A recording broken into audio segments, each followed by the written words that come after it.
Изгледа дека Европа е под опсада. За тоа заслужни се кинеските производители на автомобили кои забрзано бараат локации за своите фабрики на европско тло. Од друга страна, Европската Унија малку го попушти притисокот врз европските производители на возила, давајќи им порелаксирачки услови за надминувањето на наметнатите ограничувања за емисиите на јаглерод диоксид. Ви подготвивме стории за повеќе интересни новитети, па да почнеме.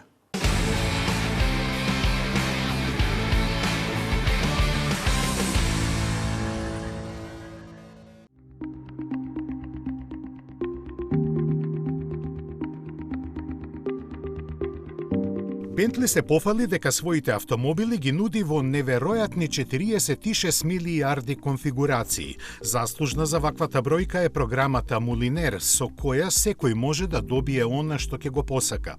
Според податоците на компанијата, секој четврти купувач се одлучил да го облагороди својот автомобил на ваков начин. Се разбира добро плакајки за тоа.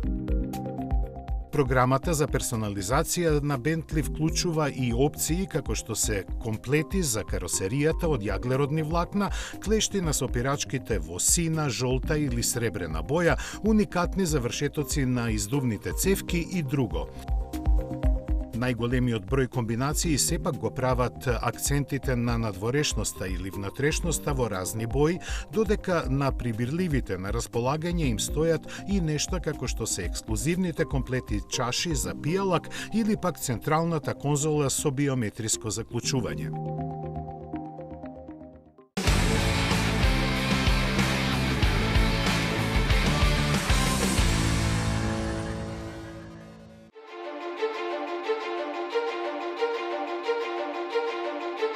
Турција очигледно станува се поинтересна дестинација за производство на електрични возила.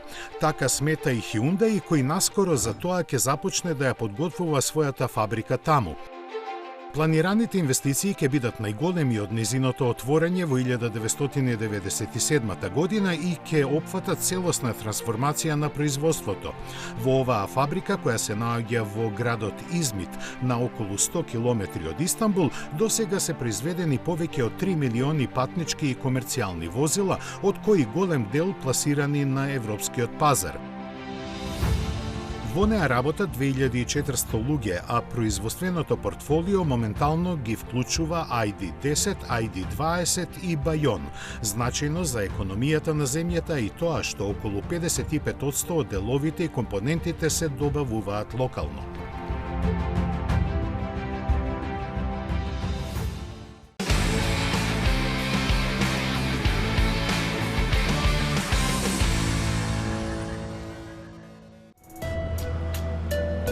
И официјално Кадилак од наредната година влегува во Формула 1.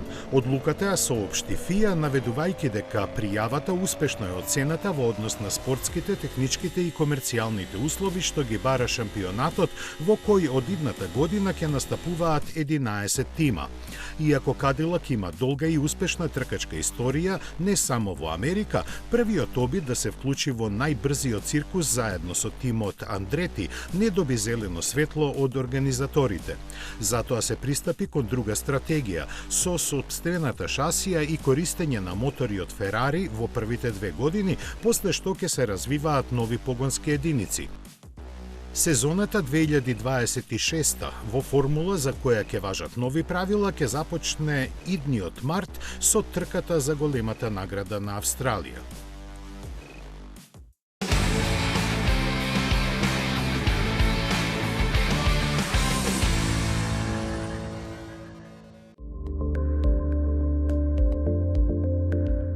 Со едноставно административно решение, производителите на возила ќе се спасат од високите казни за надминување на просечните емисии на јаглерод диоксид. Барем привремено, бидејќи наместо на годишно ниво, постигнувањето на целите треба да се разгледуваат на секои 3 години.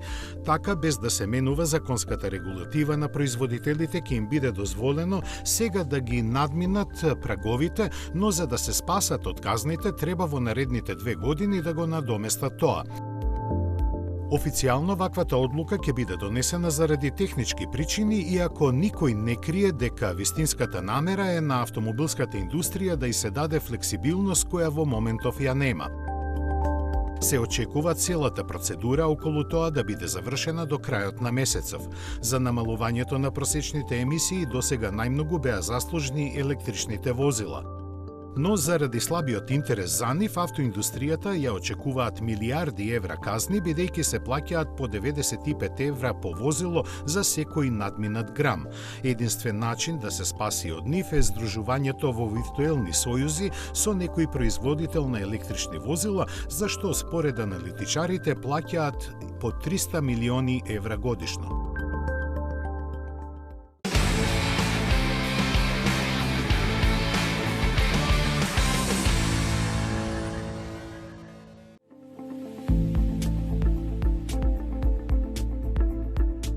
Од Србија пристигна бомбастична вест. Кинеската компанија JMEV во Сремска Митровица ќе гради фабрика за производство на електрични возила. Почетокот на работите е предвиден за летово, а вистината на инвестицијата се уште не е одредена. Во веста која светските медиуми скоро и да не ја споменаа, се наведува дека долгорочните планови вклучуваат возилата произведени во Србија да се извезуваат во Европската Унија. Во поглед на тоа, тотално збунуваат информациите дека допрва треба да се одлучи дали ќе има капацитет за 3 или 5000 автомобили годишно. Како и да е, за почеток ќе бидат ангажирани 300 вработени, а предвидено е првите возила оттаму да започнат да излегуваат веќе наредната година. Значаен елемент во целата приказна е што Рено поседува 50% од оваа компанија.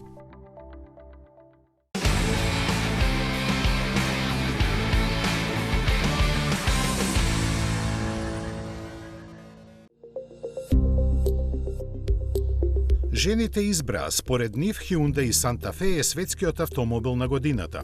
Стручното жири, во кое учествуваат 82 дами од 55 земји, кои ги следат новитетите од автомобилската индустрија, оценија повеќе од 80 возила кои лани се појавија на пазарот. Носителот на титулата се бира меѓу победниците по категории. Годинава конкуренти на Santa Fe му беа Mini Cooper, Kia EV3, Audi A6 e-tron, Toyota Land Cruiser и Porsche Panamera. Критериумите покрај вообичаените за секој избор ги вклучуваат и практичноста и едноставноста во користењето и возењето. Затоа и не треба да чуди што поголем дел од победниците на овој избор востановен 2011 година се кросовери.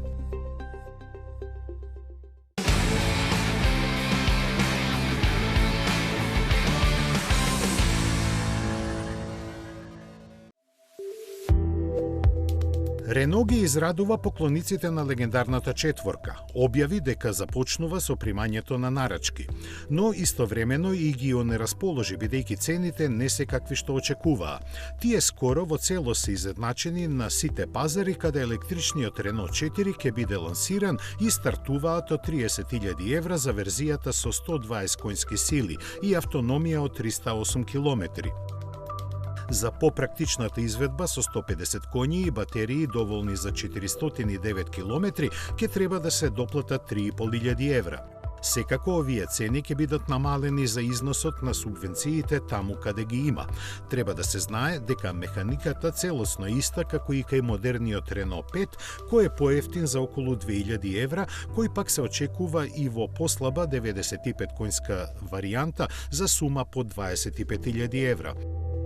За жал на љубителите на Рено 4, оваа погонска група не е предвидена за него.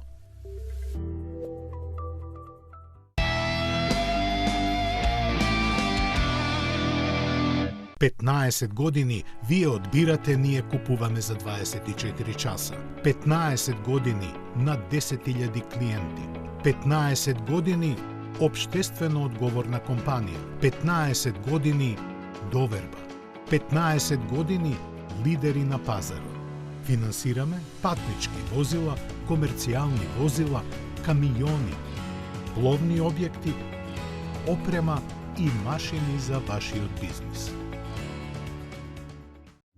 Во потрага сте по совршен автомобил? Со Чери добивате повеќе. Закажи тест возење на cherry.mk.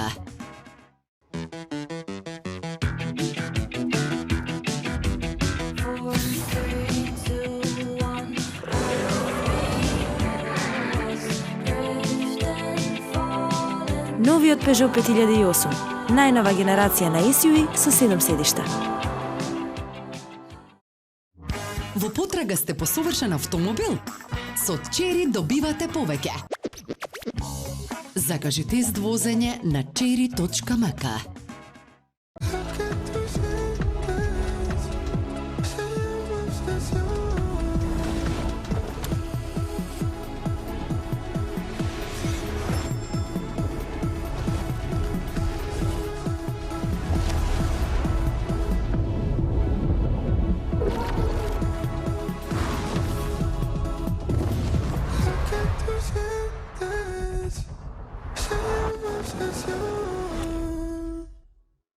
Ако го наречеш возилото Grandland, го правиш да биде Grand. Дизајнираш електрично лого со супер долг опсек на батеријата и 50.000 интелигентни LED компоненти. Секако дека е новиот Opel Grandland. Go Grand! Во потрага сте по совршен автомобил? Со Чери добивате повеќе. Закажи тест возење на cherry.mk.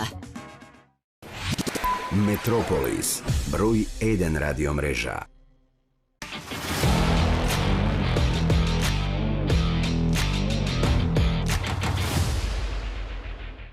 Volkswagen меѓу првите влезе во електромобилноста, но немаше ефтино возило.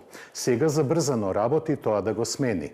Најавува дека електричните автомобили во иднина нема да бидат елитистичка приказна. Тие ќе станат достапни за широките народни маси. Со представувањето на електричната лимузина, швеѓаните се враќаат на корените. Volvo стана препознатлив по кросоверите, но лансирањето на ES90 покажа дека минатото не е фрлено во заборав. Аплицирана е електричната технологија која кај традиционалната лимузина функционира безпрекорно, а изгледот е стилски и отмен.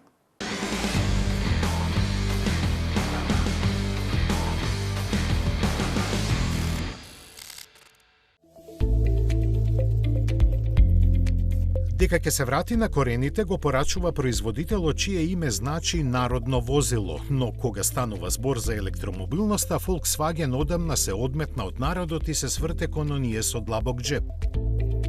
Дојде време повторно да се врати кон народот, а со концептот ID Everyone. Управата во Волфсбург покажува дека сериозно е посветена на таа кауза. Со должина од 3,88 метри, концептот е помал од актуелното поло, но дизајнерите ветуваат дека внатрешниот простор ќе одговара на него. Една од тајните на вселенската ефикасност е новата платформа MEB на Volkswagen со погон на предните тркала. Ке има мал електричен мотор поставен на предната оска кој ќе генерира 95 конски сили со ограничена максимална брзина на 130 км на час. Се уште нема детали за големината на батеријата, но таа би требало да биде помала од 40 кВт и да овозможи автономија од 250 км. Тоа не звучи многу, но веројатно е доволно поради градската намена на Everyone и е клучна за достапноста цена која би била за 45% помала од најефтиниот ID3. Во кабината ќе биде воведен нов поробусен дизајнерски јазик што формира едноставна форма која создава впечаток на ширина и прави да изгледа скапо. Забележливи се многу физички копчиња на воланот и централниот дел од контролната табла. Неофицијално се дознава дека ќе се користи софтвер изработен од Rivian. Уште 2 години не делат од реалната средба со Volkswagen ID Everyone.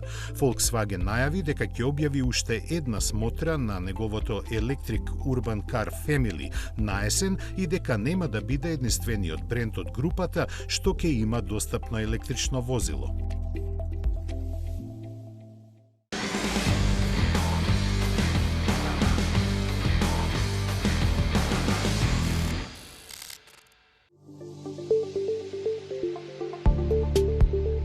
Повеќе од јасно е дека ES90 е смислен да им конкурира на BMW i5 и Mercedes EQE, но судејќи според изгледот, тој изгледа подобро од нив. Иако е представена како седан, ES90 е лифтбек, што е попрактична верзија. Поставен на 3,1 метар меѓуоскино растојание, должината е растегната на 5 метри, што овозможува многу простор во внатрешноста, особено на задната клупа. Volvo веќе стана препознатлив по своите електрични платформи, врз кои лесно се надградуваат каросерии. За разлика од теренецот EX90 со кога ја дели платформата SPA2, ES90 има 800 волтна технологија и може да се полни на 350 киловати, при што за само 10 минути може да повлече струја доволна за 300 километри возење. Полнењето од 10 до 80% е сведено на само 20 минути. На располагање се 2 пакета на батерии. Изведбите со единечен мотор имаат батерија од 88 киловат-часа, што гарантира автономија до 650 километри, додека со пакетот од 102 киловат-часа може да дофрли 700 километри. Понудата започнува со верзијата со еден мотор со 333 конски сили кој обезбедува спринтот од мирување до стотка да го апсолвира за 6,9 секунди, а на верзијата со 2 мотори со 449 конски сили потребни се само 5,5 секунди. Знаменосец се Twin Motor Performance, чии 680 конски сили спринтаат за 4 секунди. Сите три се ограничени на максимални 180 км на час. Кабината е во знакот на високата технологија. Она што се забележува е 9-инчен монитор за испис на инструментите и поголем 14,5-инчен вертикален екран на допир со вградена технологија на Google. Интериерот има светол декор и материјали за максимизирање на чувството за простор. Она што патниците не го гледаат е фактот дека ES90 е првиот Volvo што е опремен со двојна поставка NVIDIA Drive AGX Orion, давајќи му го највисокото јадро на компјутерскиот капацитет. Оваа конфигурација ќе биде воведена и во EX90, при што постоечките клиенти добиваат бесплатна надградба. Системот поддржува активни безбедносни карактеристики и сензори базирани на вештачка интелигенција, придонесувајќи за безбедната вселенска технологија на Volvo. Во однос на хардверот на сензорот, ES90 ќе биде опремен со еден лидар, 5 радари, 8 камери, 12 ултразвучни сензори и напреден систем за разбирање на возачот во автомобилот. Софтверските ажурирања ќе му овозможат на ES90 континуирано да се развива и подобрува со текот на времето во областите на безбедноста, поврзувањето и перформансите. Цените започнуваат од 71.000 евра во Европската Унија.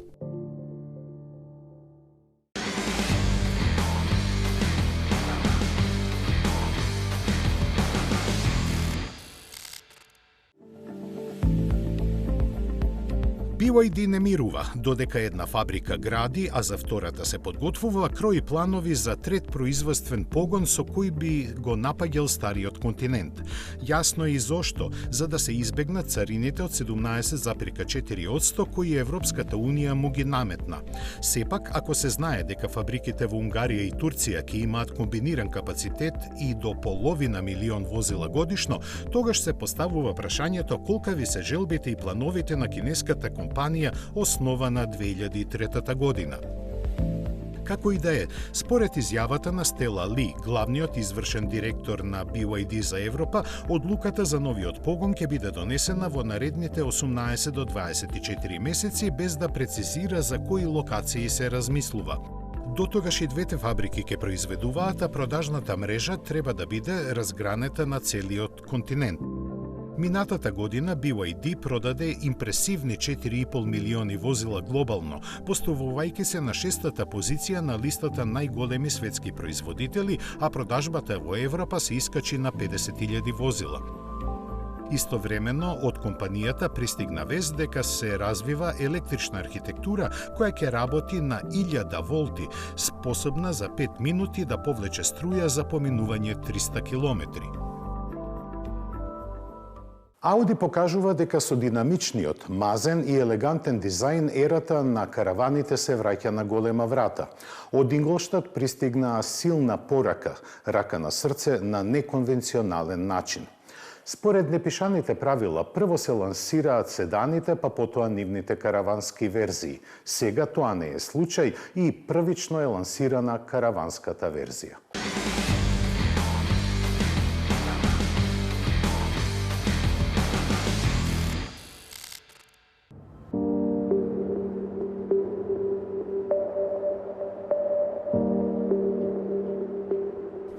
Ауди сега ги измеша картите, го представи новиот A6 Avant, преку кого најавува уште неколку изведби.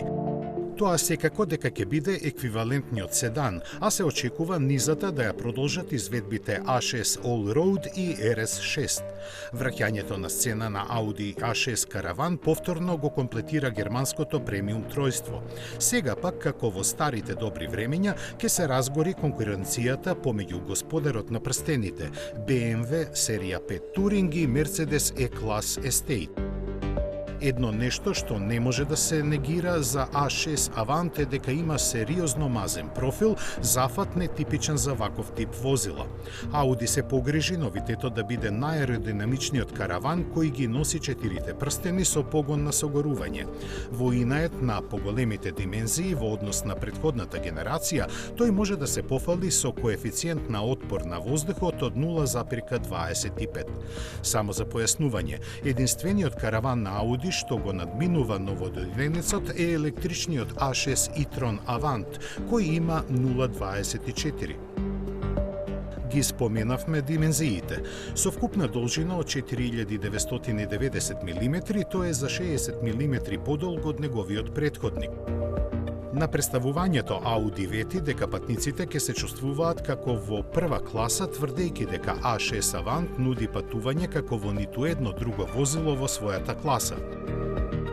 Изграден на архитектурата Premium Platform Combustion, нуди опционална адаптивна воздушна суспензија, може да биде опремен со управување на сите тркала и кватроспортски диференцијал. Друг клучен елемент на првокласното патничко искуство е технолошки оптоварената и просторна кабина.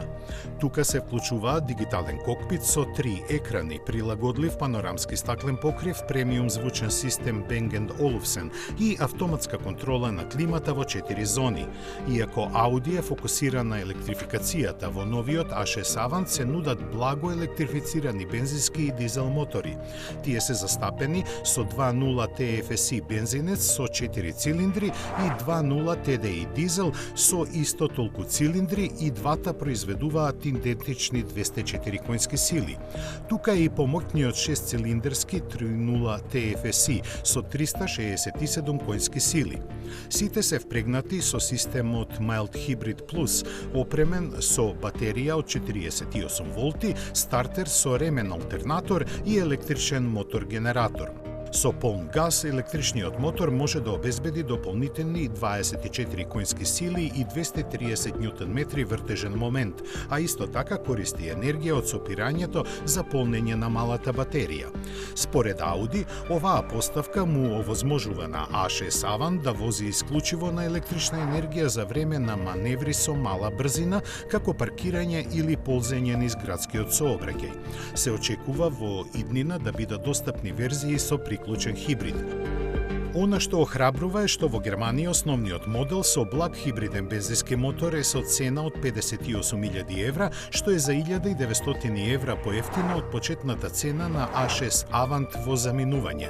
Изгоре на тоа, не треба да се заборави дека тоа е никулец од кого ќе се изратат уште неколку верзии како A6 Sedan, A6 Allroad и RS6 фокусиран на перформанси, но не е јасно дали ќе биде со V8 моторот или ќе го употреби приклучниот хибрид со V6.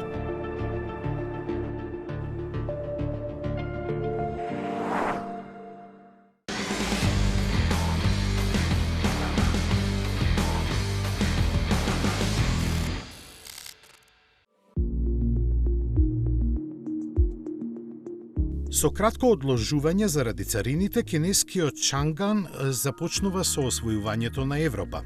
Стартот ќе биде со марката Deepal, додека Avatar ќе следи подоцна. Деталите ќе бидат познати наскоро. Според претходниот план, први на списокот земји каде ќе се продаваат овие возила беа Норвешка, Данска, Германија и Холандија, додека за 2028 година беше зацртано да се присуствува во сите европски пазари.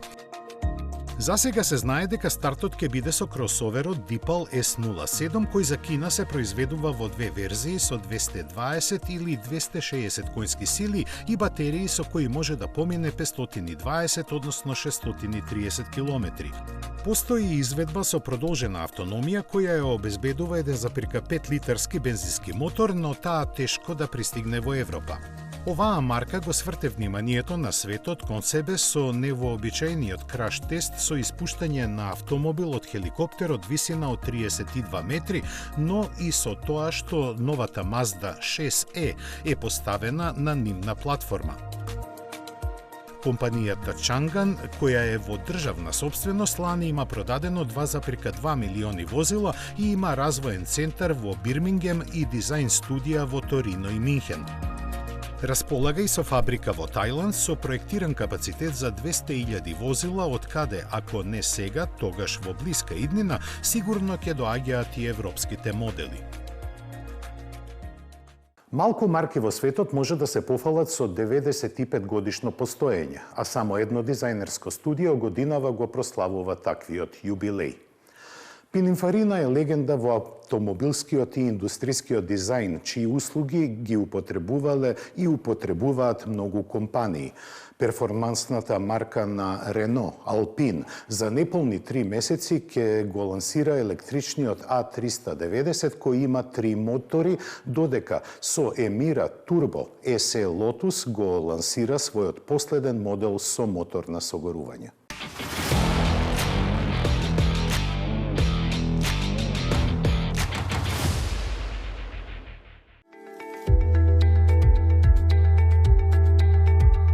Како вовед во одбележувањето на 95 годишнината од основањето, Пининфарина издвои некои своји проекти кај кои фокусот е на дизајнот во функција на аеродинамиката и перформансите на две тркала. Подсетија на V-Moto APD, првиот макси скутер на светот извајан во воздушниот тунел на италијанското дизајн студио. Користејќи ја до максимум експертизата на инженерите на Пининфарина, австралиската мотокомпанија со него ќе заплови во нов сегмент во кој владее електричната мобилност. Обемните тестирања доведоа и до создавање на иновативните WMC моторцикли, кои располагаат со револуционерно поставен аеродинамичен централен канал со кој значително се намалува отпорот на воздухот. Ова е доста значајно за потрошувачката и емисиите на јаглерод диоксид, бидејќи при возење со 100 км на час, дури 80% од моќноста се троши за совладување на аеродинамичниот отпор. Тој е важен и кај велосипедите, што покажува и новата серија на Дероса, која воедно е најлесна во својата категорија. Се одликува со рамка од јаглеродни влакна, тешка само 730 грама и супериорна аеродинамика. Иако има 3 тркала, во оваа класа возила може да се сместа и соларниот автомобил Aptera, кој веќе е подготвен за производство. Како едно од аеродинамично најефикасните возила во историјата, представува храбар скок напред во енергетски и ефикасниот транспорт, бидејќи овозможува поминување и до 65 км без полнење на батериите. За развојот на овие идеи, најзаслужен е воздушниот тунел на Пининфарина, способен да симулира и вкрстени ветришта, заради што го користат и скијачите за оптимизирање на својата положба.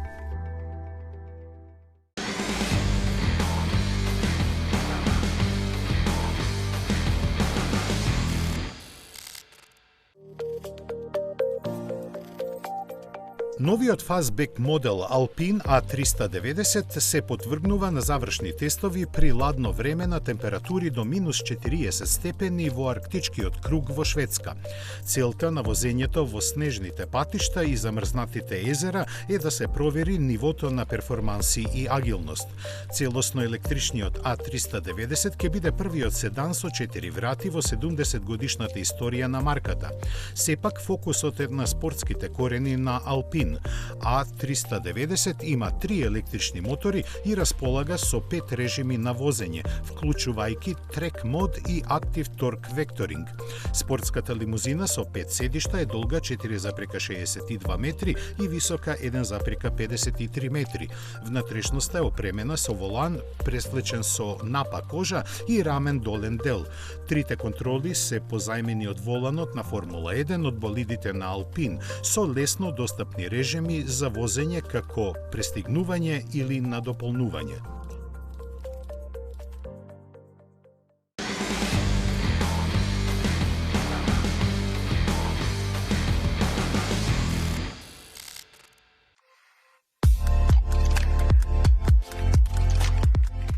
После 10.000 продадени примероци, Lotus лансираше нова верзија на својот последен бензински модел.